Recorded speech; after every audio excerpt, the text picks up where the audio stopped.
Seconds. He will be leaving very soon. So, Live. Good afternoon and good evening, wherever you might be. The peace ambassadors, leaders from the faith communities and brothers and sisters, thank you for joining us. I am Tomiko Dagan, Senior Vice President of the Universal Peace Federation USA and the US Coordinator for the Interreligious Association for Peace and Development, in short, IAPD USA. I'm pleased to host today the 31st IAPD Peace Forum. IAPD is a project of the Universal Peace Federation, which is an NGO with general consultative status with the Economic and Social Council of the United Nations. IAPD Peace Forum is a significant effort of UPF as a people-to-people approach to peace and the reunification on the Korean Peninsula. We hope this forum will be a source of wisdom, encouragement, and commitment to advance together toward the reconciliation and peace in the Korean Peninsula. We are pleased to have with us today distinguished speakers on this vital subject, the role of religious and civic leadership, people-to engagement on the Korean Peninsula, especially our first speaker, in general, our program coordinator, Dr. Michael Jenkins, the president of UPF International, is landing at some place. Later on, we will know where he is landing. However, he will join us as soon as he is ready. So especially our first speaker is coming from India, which is close to midnight at this time. I'm very, very honored to know him. When I was in Korea, I got to know him. I feel it's really God is sending him. I felt he's like an angel to me. Mr. Saloch Dash is currently the leader of an international organization based in South Korea. For over 30 years, he has worked on a wide range of humanitarian, global, and regional policy forums and campaigns on hunger, conflict, and climate issues in Asia and Africa. He led programs in India, Sri Lanka, and Vietnam for over 15 years and been associated with various resilience building initiatives across South and Southeast Asia. He worked in Bangladesh and Nepal until 2015 as a regional coordinator leading multi-county initiatives on climate change and community resilience in the Bay of Bengal region, and was nominated as a leadership in Environment and Development Ambassador for India. For 5 years, Mr. Dash was a European Union Program Support Unit in North Korea. He was the last international humanitarian country representative to leave the country in March 2021. So I'm very honored to have you. The floor is yours, Mr. Dash. Thank you, Tomiko. It's really a great pleasure and honor for me to join this forum. It's absolutely thrilling to hear the kind of ideas and the discussion we had back in Seoul when we met. As I have been introduced to the forum now, I'm also trying to figure in terms of what would be the most appropriate way of introducing an agenda of humanitarian aid program for a peace building kind of mechanism, which is definitely the need of this hour at this point. So let me just take you through to the presentation that I would like to make for the forum today. And just clicking the, hold on a moment, let me just go back and connect it.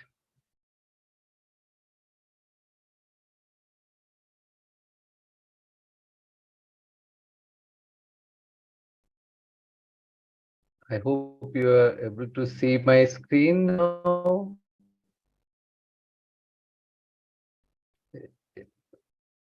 Yes, Yes, we we can can see see you, it. but Okay, Maybe start with page 1. sure.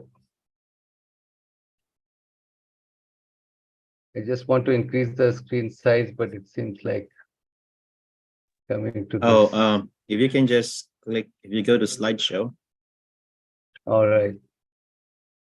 on the top, and then click from the beginning.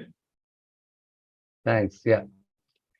Yeah. So Okay. as I mentioned, I have just put my subject around the theme of the day, which would be basically looking at people to people peace building engagement.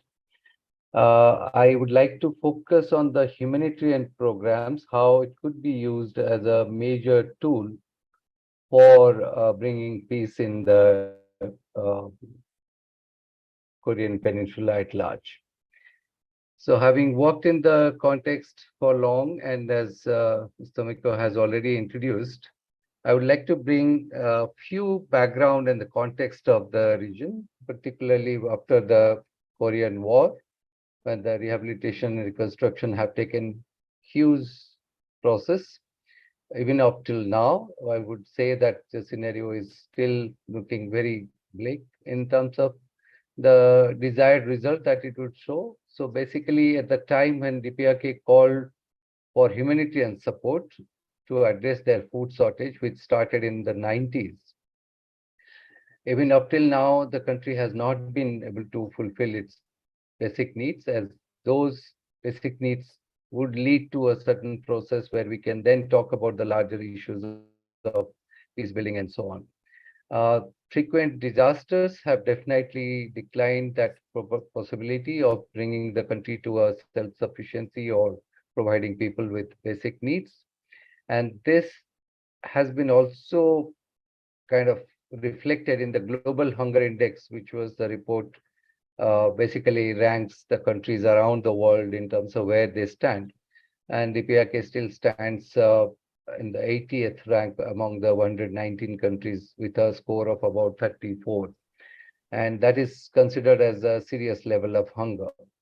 As you all know very well, that countrywide lockdown that happened because of the COVID-19 in early 2020 has certainly led to a more worsening food crisis, and which has been once again repeating the same story which happened in the 90s.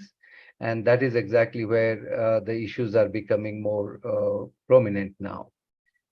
Uh, in terms of the development and humanitarian nexus, which we often work in this country, particularly when we engage into any humanitarian situation, we do our own assessment in terms of what would be the need of the country like Korea, where the UN needs and priority document, which has been always published every year, has estimated that about 10.4 million people are in need, which is about 40% of the population, which is considered as food insecure. And through the program that the humanitarian agencies have targeted in the country, those days, let's go back to 2020, it was 5.4 million, but then the target that was in 2021 was about 3.7 million. That does not necessarily mean that the needs have decreased. It is basically because the resources are not available. And that's the point I want to drive home through this discussion about the peace mechanism, that it's limitation of resources which has declined the support that is to be provided in the country. However, because of the lockdown due to COVID, it has even that support has not been possible till date. And among the funding support that is requested, as you can see in the graph, where gradually the humanitarian aid support has been declining severely up to almost 2020. We have the information 2021 onward.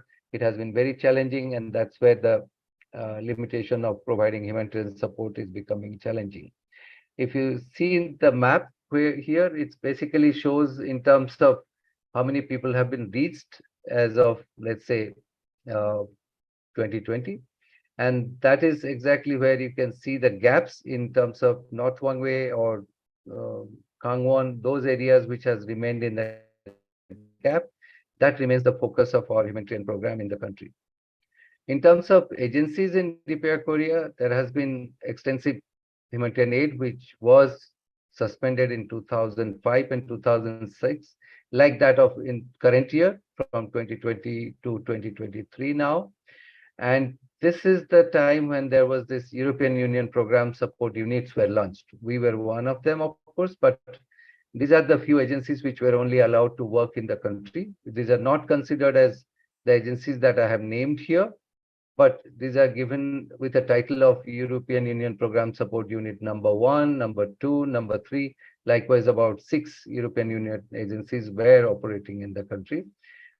So far, European Union itself has provided support of almost 136 million to the country over about 130 projects, and all of which why I'm highlighting here that this support, which has reached the country at the time of their dire need, has made a huge kind of requirement of those people, those who are suffering from hunger or the vulnerable population which are being affected by it.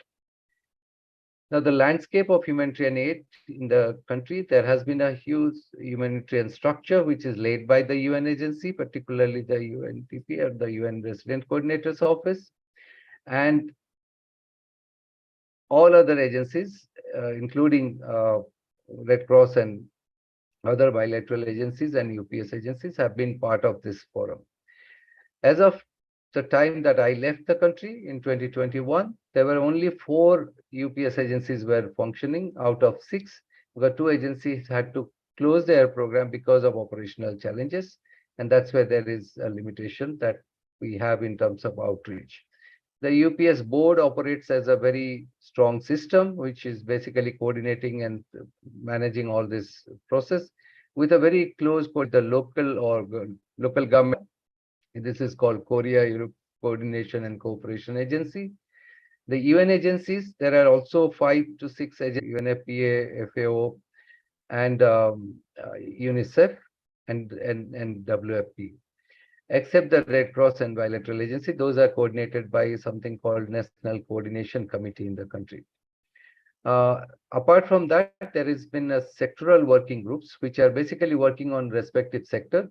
3 primary sector, food and agriculture, that remains as a sector, water and sanitation remains as a sector, disaster risk reduction becomes another sector. So all agencies are jointly coordinated through this process as such. The programs that I mentioned, most of these programs started in 90s. However, overall humanitarian operation has come to a standstill in 2020. And all other UN agencies and all the international agencies now currently negotiating to gain access to go back to the country to resume their operation. If I can categorize this operation in this process of what has happened historically, although most of the emergencies started in 1998, which was a massive flood, it led to a rehabilitation phase. And currently, most of the agencies working in DPR Korea, they work on the humanitarian side of it. Now, looking at the vulnerability index, which was primarily used by us in terms of identifying which are the primary needy areas where we should be focusing, where the most vulnerable people live. And that's exactly where we try to do this analysis in terms of the asset, inequality, and vulnerability to disasters and natural climate change. And we find specific areas, like I mentioned, the gaps, particularly few areas like Kangwon and North Hwanghae. Ryangyang is another one, which is also one of the vulnerable one, but none of the agencies are actually allowed to work there. That creates a limitation. And of course, other provinces are not that improved, but definitely having a need of different variation, which are also targeted because of specific needs on nutrition, specific needs on wash or something, but not in an overall package. So different agencies, as I mentioned in the humanitarian landscape, they focus on a specific area.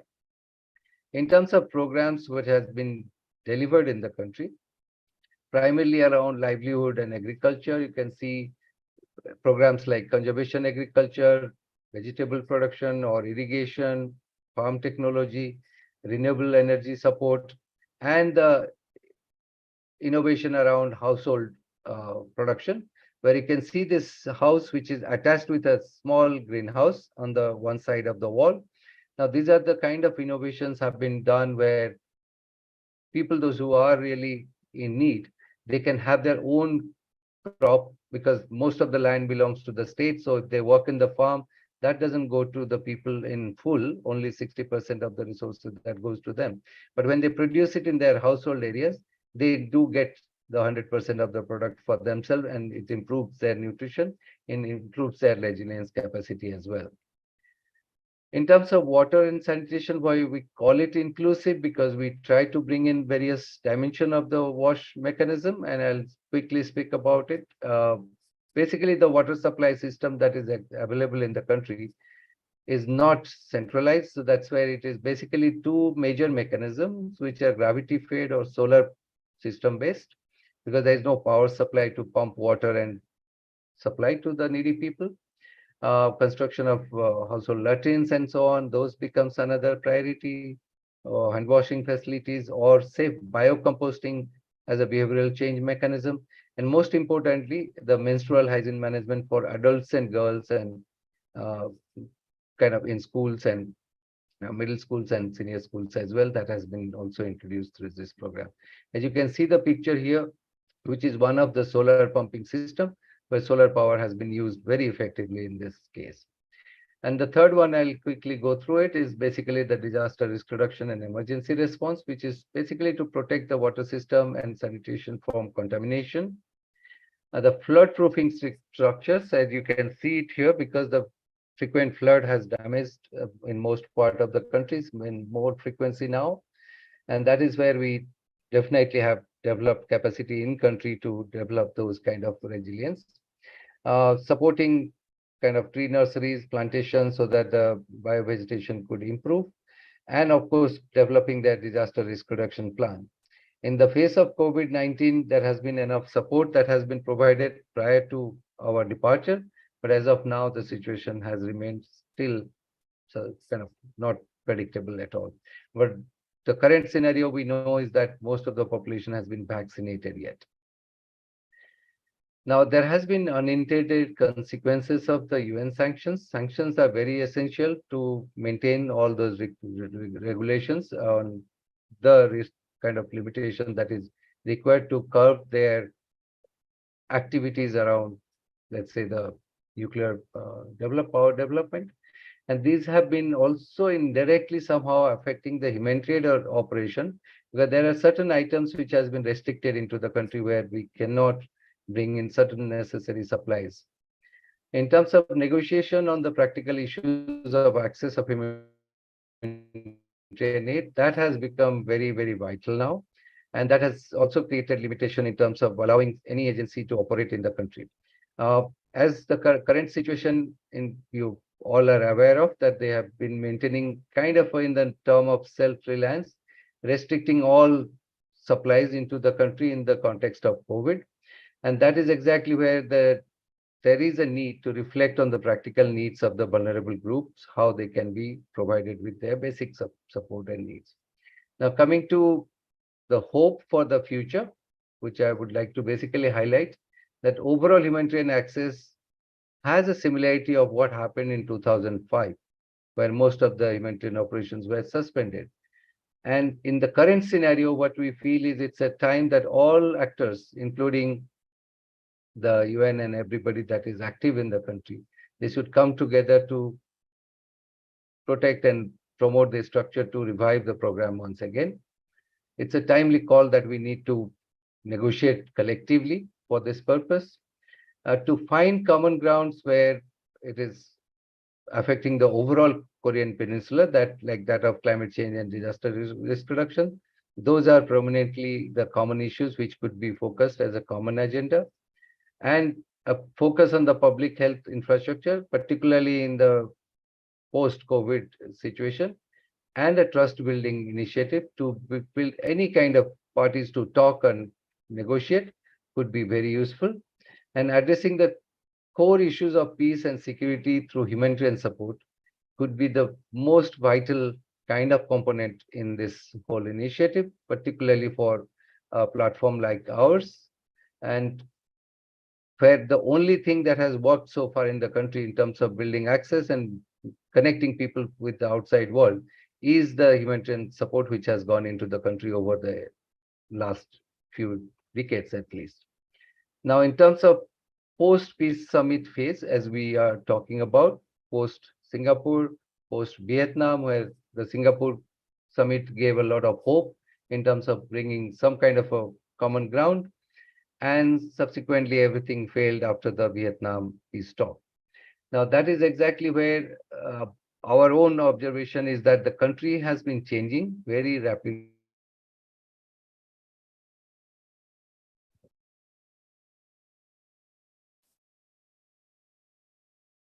Hello, I was just afraid of this might happen. EJ? Hello? Yeah, give me a few seconds, maybe they come back. Okay.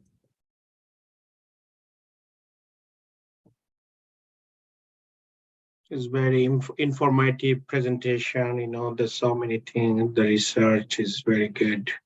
Yes, absolutely. Just a minute.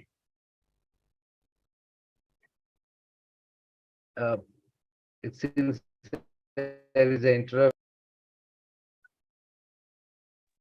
Okay, Tomiko-san, you might want to introduce the Yes. next speaker. Yes. Yeah, this is the most information. Dash. Yes. Would you like to speak? I have a speaker's phone. Yes, I can. Okay. Can you speak from the last? Yes, yes. Okay. Yeah, just the last slide, I would like to go through it quickly. Mm-hmm. Sorry for the interruption, but just wanted to conclude that any international commitment, any engagement on those areas would be very, very useful for future negotiation and any peace process to initiate in the country. And the first and foremost would be the resuming the humanitarian access, as I have mentioned.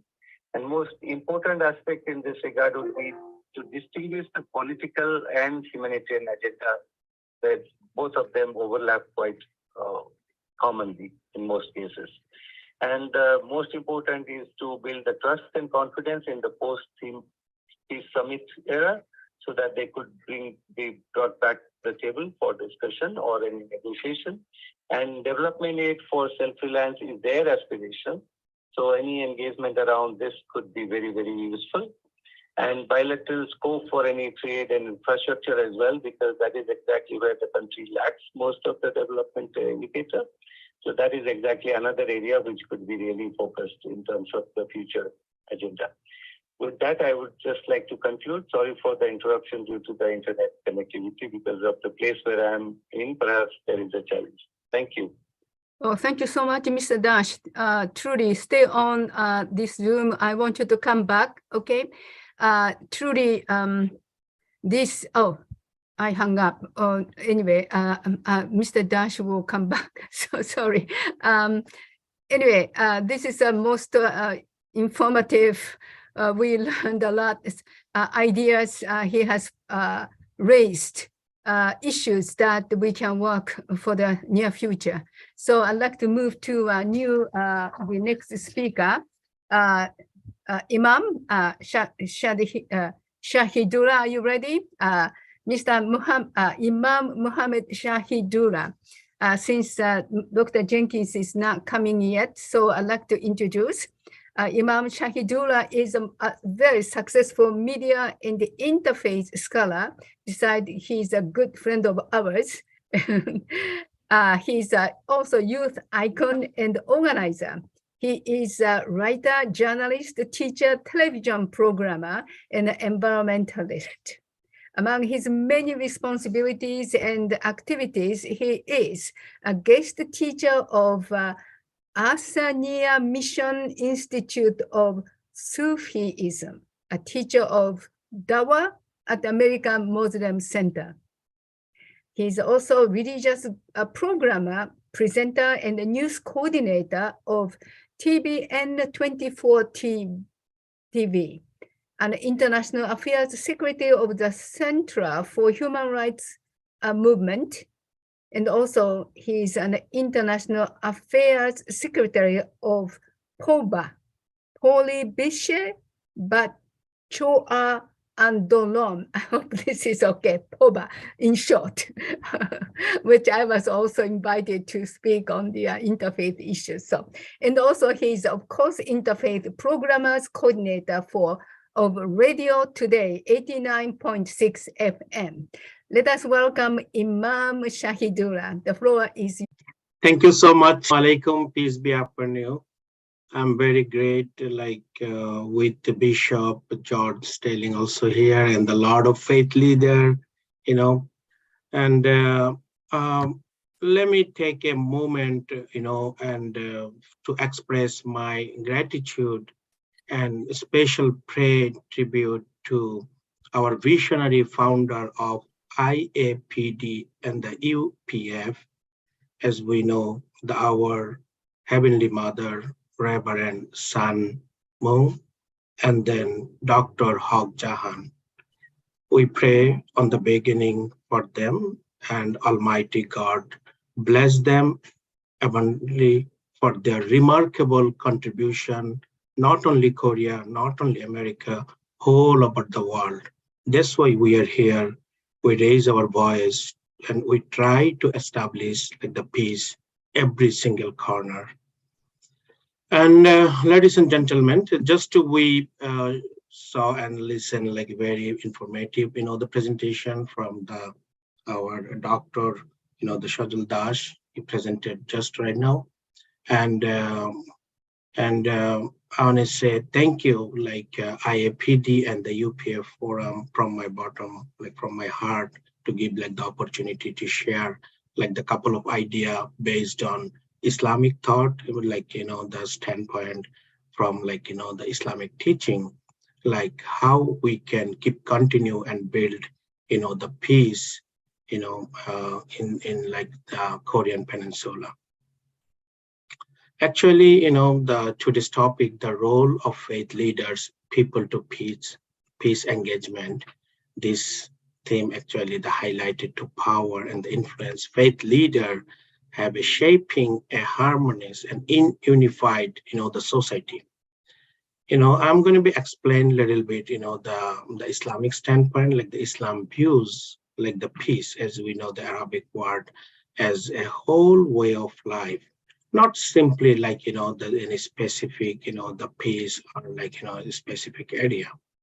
And our God, the Creator, Allah says in the Quran, the whoever kill a soul unless for a soul or for the corruption in the land, in the earth, it is, as if he has slain mankind entirely.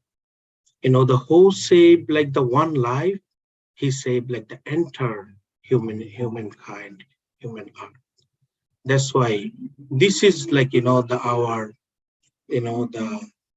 the teaching point based on the Islam. Islam also teaches us that the peace is not achieved through force, but through dialogue and the understanding. Our beloved Prophet also mentioned, in Arabic, Afshus Salam, spread this peace.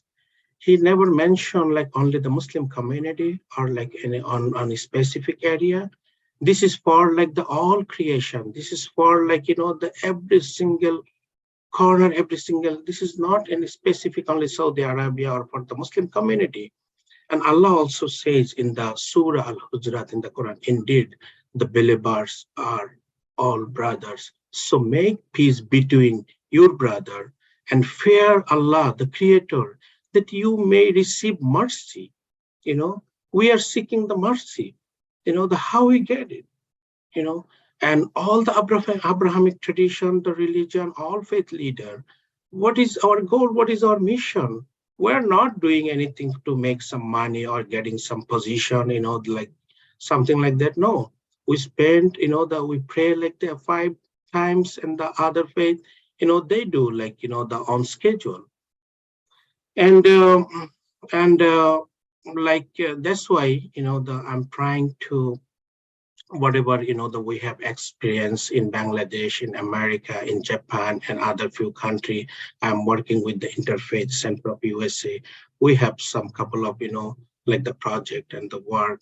And then we also work with like UNA, USA, the peacekeeping project, the voluntary, and then based on our experience and the academic background, we try to show, the couple of thing, the how, like, the we can transform the DMG into a truth peace zone.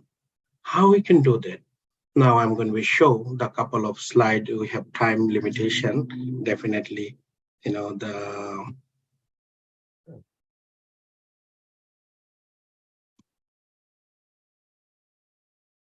hopefully I think you're going to be see on the screen like our presentation, right?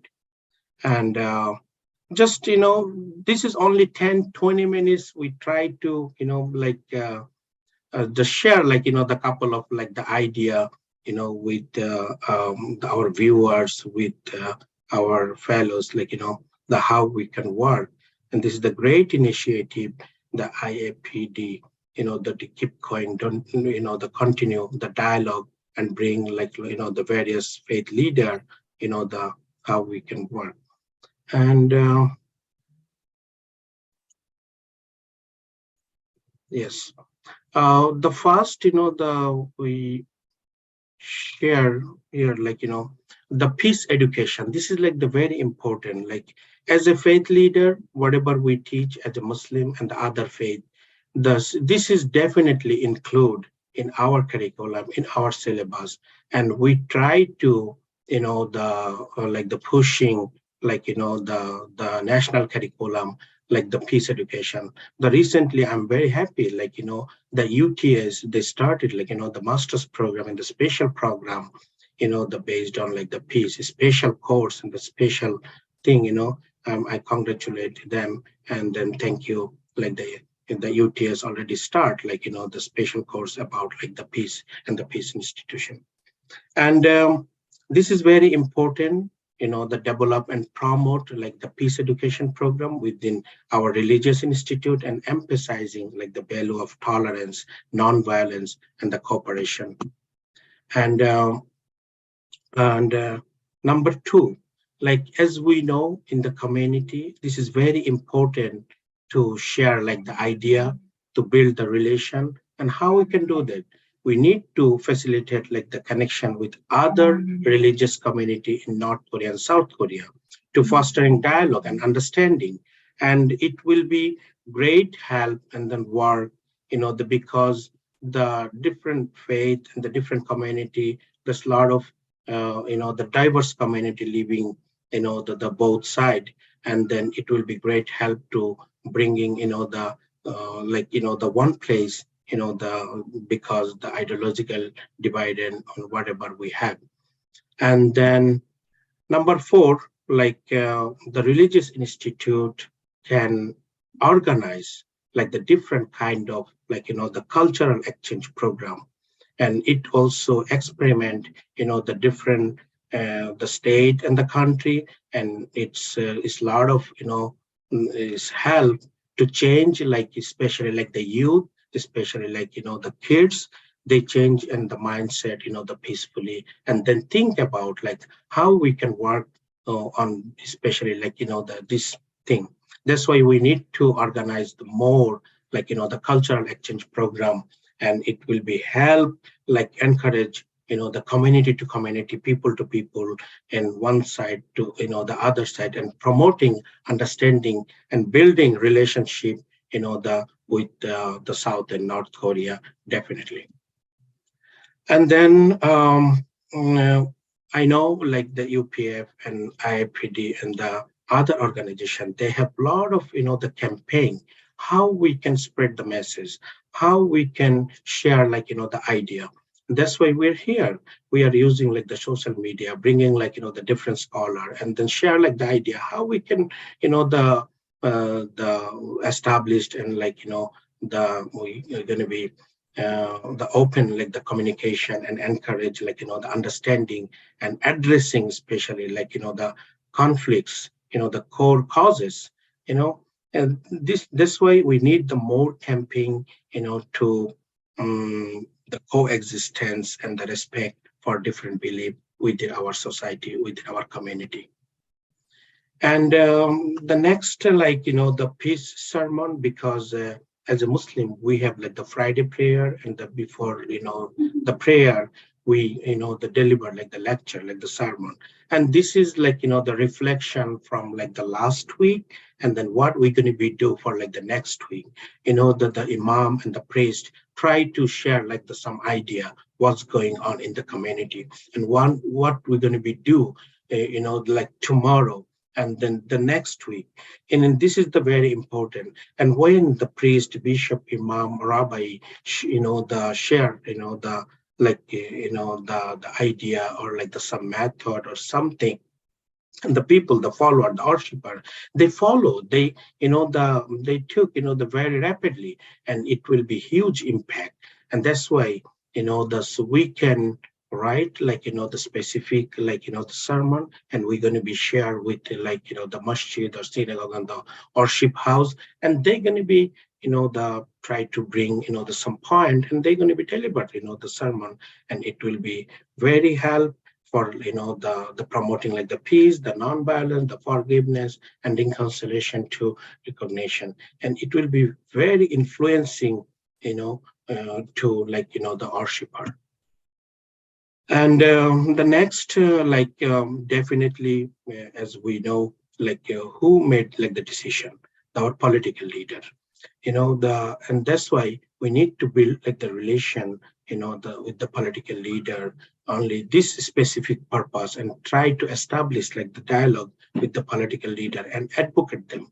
We need to do more advocacy, more lobby with like the politician, with the elected official, and definitely, the advocate for this, the policy that foster peace, reconciliation, and it will be definitely, the huge impact in, like, the Korean Peninsula. And this is the very important, the youth empowerment. We need to more focus like the youth, the what the UPF doing, especially like the different summit, like the youth program. This is very important. We need to organize like the more, like, the program focusing like the youth, especially like the summer is coming, like the summertime, we can do like the summer camp, like, the different type of workshop, different type of, like, the like the field trip or something like that. In this type of program, we're going to be teach like our youth, the what's going on, and what is our responsibility on our shoulder, what we, as a human being, what we need to do, and when they're going to be understand, it will be more impact, more effective in our society, in our community. And definitely we believe, that we do like the healing, we do the prayer, and definitely we all the time we pray, but we need to organize in the community, in the society, like the peace prayer with the, like, the other faith leader, with our own faith leader, try to, the engage, the faith leader to do like the peace prayer, once a year, twice a year, the even though like the quarterly, and then it will be huge impact. The other worshiper, other people, they're going to be understand, the what's going on, and how, the it's work in our community. Definitely, like the when the prayer gathering where religious leader and the other worshiper, the fellows come together to pray for like the peace, in Korean Peninsula and beyond, for the whole of the world. And the next, the point, the religious leader have worked with other organizations like United Nations, like, the other Peace Institute, our peacekeeping, the project. Definitely, it will be very impact in our, the getting like the time. And now this time we're using like the social media most of the time. We can make some promo video we'll make some, some short dialogue, some reel, some, the short, the slide or like the graphics thing. We're going to be, the share like everywhere, like the peace, and then, the whatever, the word to promote like the peace, like the religious stuff, like some parts, some quote, it will be huge impact. Why not people, the watching, constantly, like, the peace stuff and on the social media, and then the religious leader and the community leader, they're sharing this type of thing. It will be huge impact and the peace and love, and it will be to connect with the people, North Korean, South Korean community. And before we mention already, there's the educating, like this is not only the school, the educating our community and the mass people for everyone. And then we need to know our rights. What is my rights? What is our rights? What is our faith? What is our voice? We need to understanding up for like about like our rights. And the religious leader have stood up for like the share like the every single rights, and then share with especially like the North Korean, South Korean people, and they're going to be influenced, and they're going to be themselves, definitely, start, the conversation, like the dialogue and everything from themselves. And building hope, this is also very important. The faith give like a lot of hope. The faith give, the true peace zone. That's why, the we thinking like this way, the God definitely, like the motivate or universal thing, like the peace, like the human rights declaration, like, the prosperity, like the universal ideas. That's why we need like the more hope and building the hope, and, for the better future, and giving people to encourage to work for the peace, even, the whatever we face, like the challenges. And the finally, I'm going to be share like, the UN peacekeeping, the project, and we need to advocate like more advocate with the UN representative, and it will be great help for like, the peacekeeping project. And thank you so much, and thank you to give like the opportunity here. Special thanks like the IAPD leadership and the pastor and the bishop. Especially thanks, Dr. behind the big mall, behind Penny's. Okay, wonderful. Imam Shahidullah, thank you so much. You are, I don't know, I forgot counting slides. 15, 15, right? Yes. 15, the subject, ideas, homework. We are so actually the organizer in the car, must be in the car. I'm here. Okay, you're here. So just to welcome. Welcome. You missed a lot, so you can watch a video later. But anyway, let me, since you are here, I'd like to go on the chairman of IAPD USA, actually, the Patriarch George Augustus Stallings Jr. People on the screen know him very, very well. We are appreciative for his leadership. But let me introduce, for those who are here first time,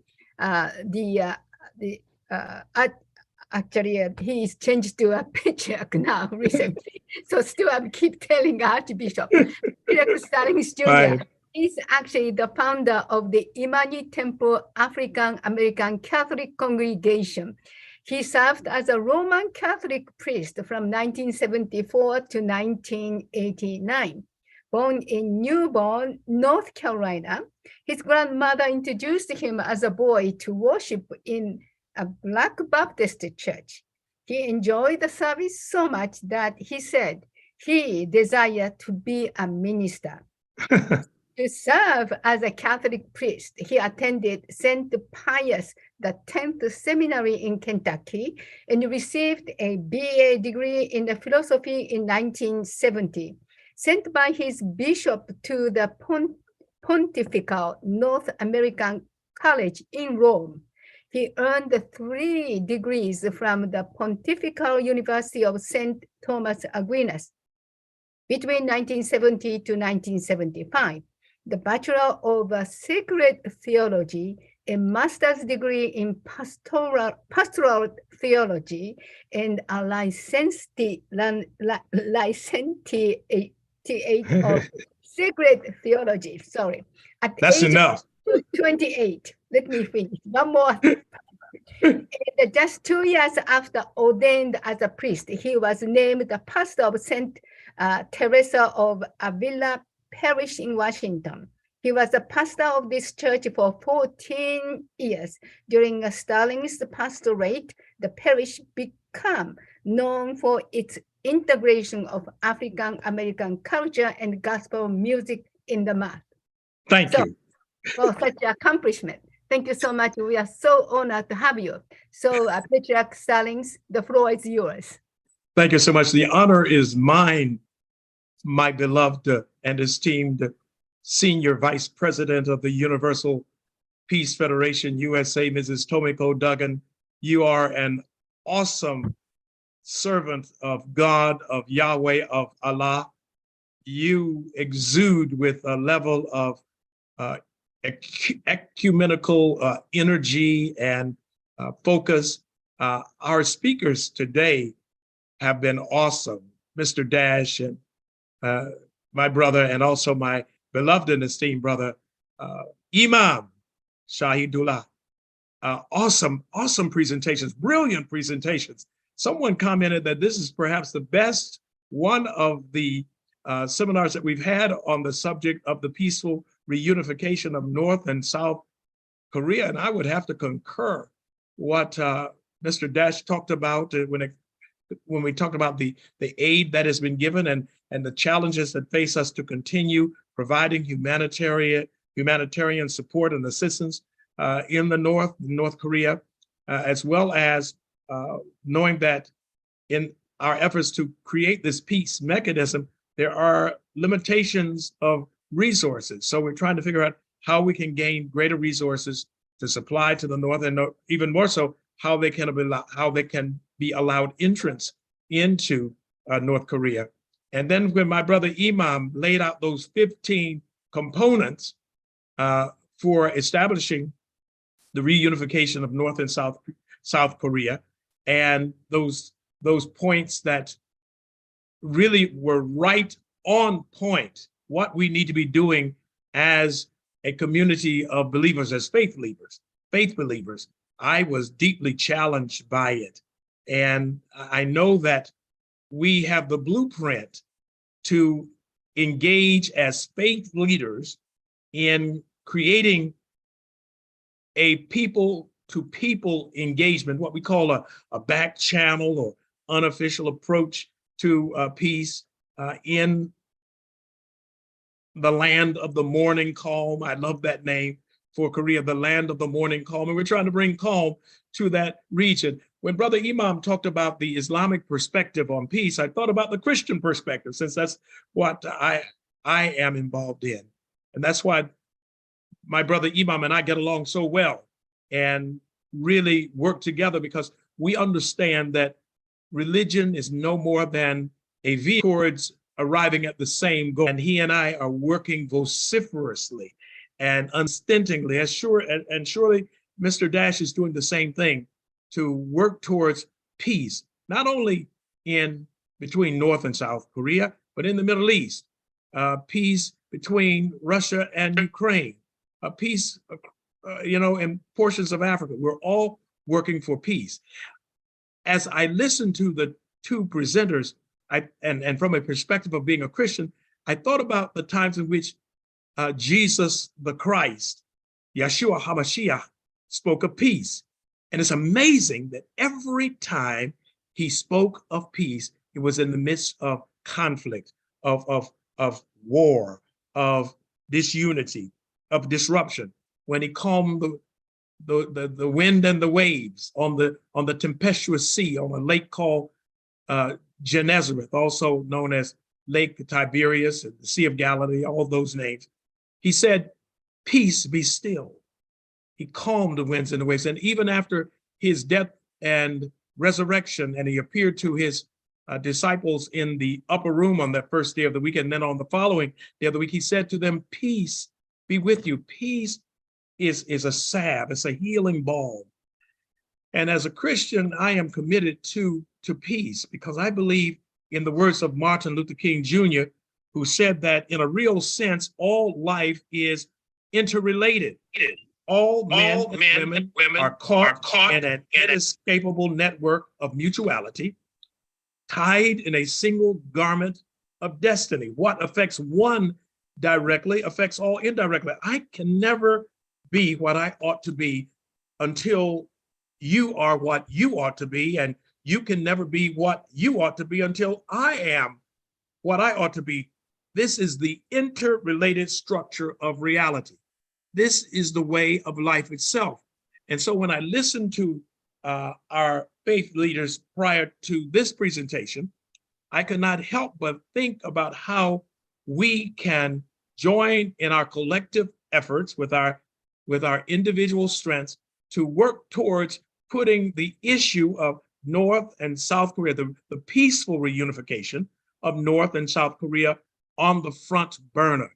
When the brother Imam talked about we as faith leaders talking about peace building and the peace efforts with our congregations, we are sensitizing our congregations to think globally while acting locally. You've heard that expression, think globally, act locally.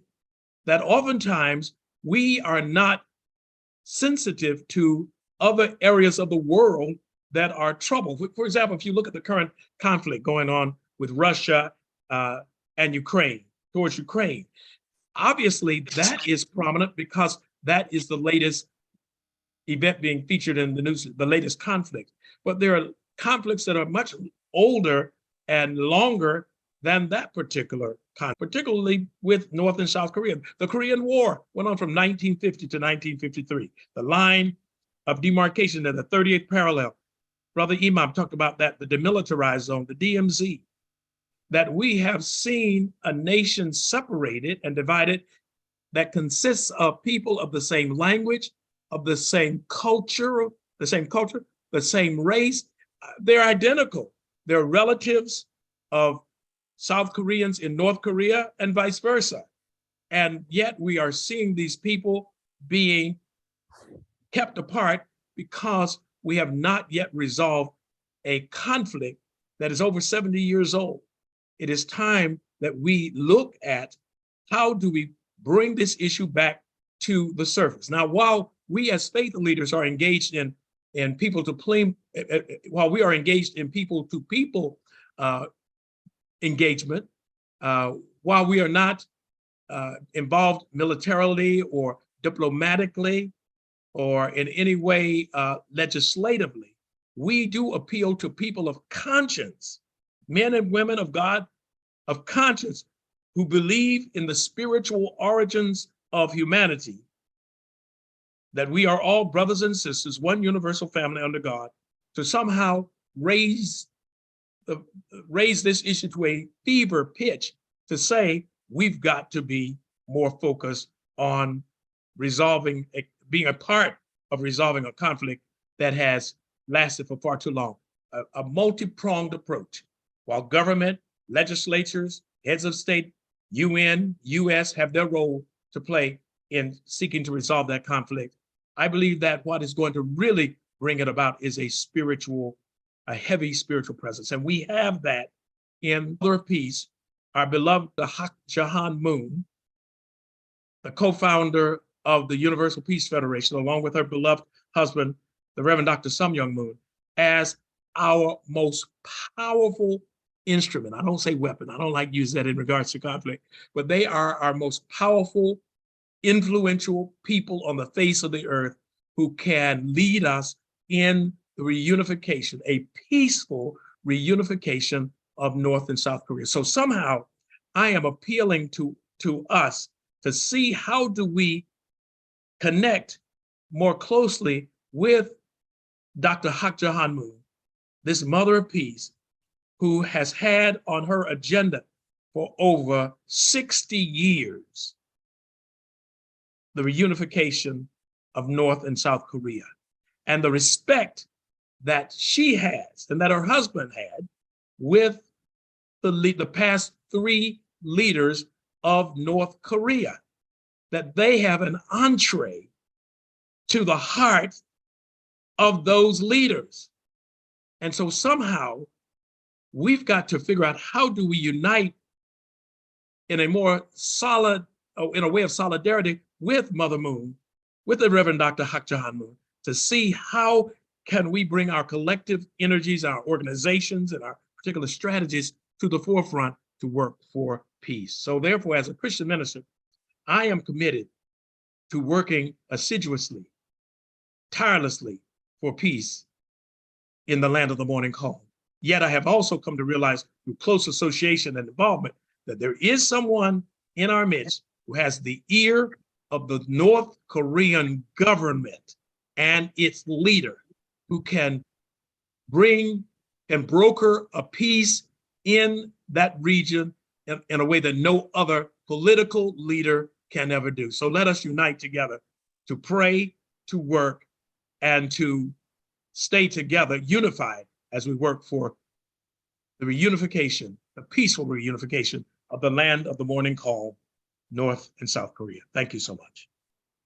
Thank you very much. Thank you, Bishop. Patriarch Stallings, yeah, thank you so much. You know, you led so many Christian leaders to the area we can see the bridge, which no return. It's a Yes. freedom bridge. And then next time, maybe we should invite the faith leaders from other denominations and pray together for the unity. And so we are so grateful that Mr. Dash presented. I know you can hear it. The almost first time we have seen so many photos behind what he was also working in North Korea. I was wondering, we are based on the desires to really see reunification and peaceful nations between North and South. One of our brother who truly longed to see the unification of two nations. I just to see one video, just 4 minutes. That is the place where our founder, the Reverend Moon and Mrs. Moon, she was Mrs. Moon, especially age of 6. She by her with the 2 mother and grandmother. People that left. So there's one song I'd like to offer to you, to the audience. EJ, you can see some beauty of countries of North Korea. EJ, are you ready?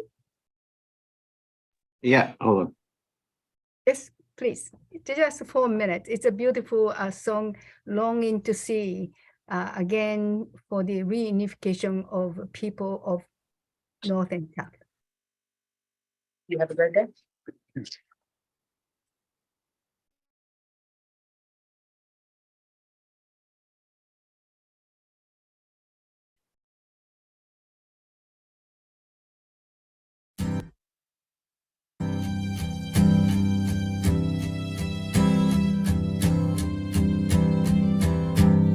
Apostles of peace, we return to Jeonju, the dream that's burned inside you, God's homeland to restore, to stand just one day in that sacred sovereign nation, deep with inspiration at Diamond Mountain. Once more we long to go home. We long to go home. We long to go home. We long to go home. Our last meal together, deeply drinking in each other, and craving one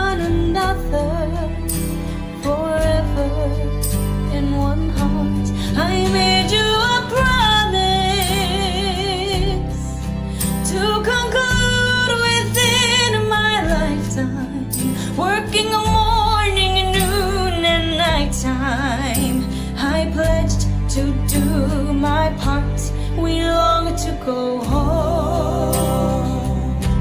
We long to go home.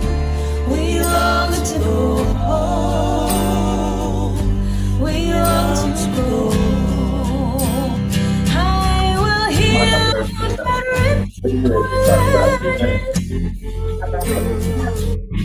transform that barren compound into a holy ground.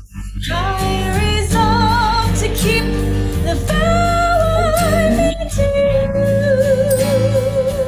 When two nations stand as one, our victory will be won. Shall we plant a garden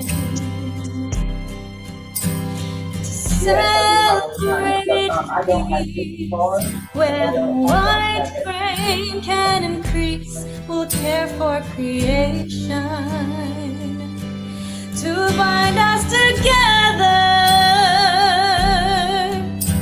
a bridge from south to north, God's glory shining forth, a light to all nations. We long to go home. We long to go home. We long to go home. We long to go home. We long to go home. We long to go home. We long to go home. The tears from every home. We long to go home. Our children, we long to go home. We long to go home. We long to go home.